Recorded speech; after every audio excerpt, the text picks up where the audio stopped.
not have noticed the Toronto Raptors too much this preseason, what with all the big shiny changes going on in places like Cleveland and Boston and Oklahoma City. But the team up north has been busy working on something just as radical in its own way, revamping their entire playing style.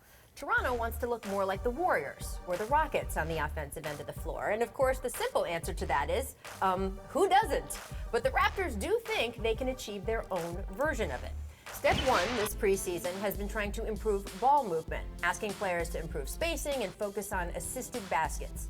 Step two goes hand in hand with that, a new focus on three-point shooting, which is something we saw DeMar DeRozan taking steps toward on his IG this summer.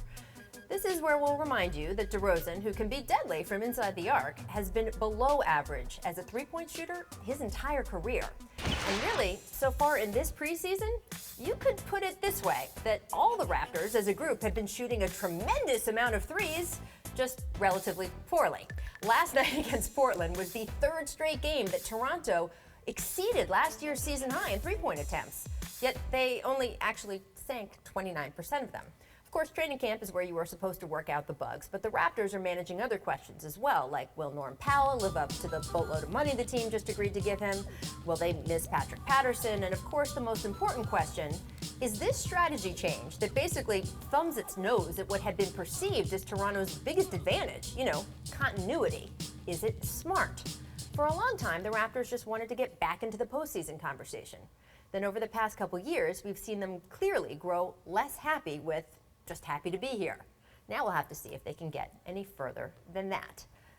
Paul, do you think making this kind of big shift, given the personnel they have, is going the right direction? Well, everyone wants to play like the Golden State Warriors. The thing is, you have to have the personnel. You have to adapt to the players that you have. If you don't have the three-point shooting, okay, the ball movement is good. You could jack up a lot of threes, but it won't be successful.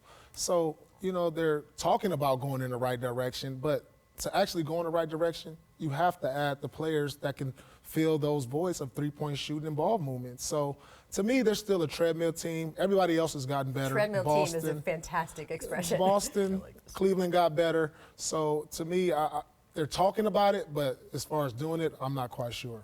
I mean, DeRozan was 1 for 15 in the playoffs from three, career 21% from three. This is a math problem.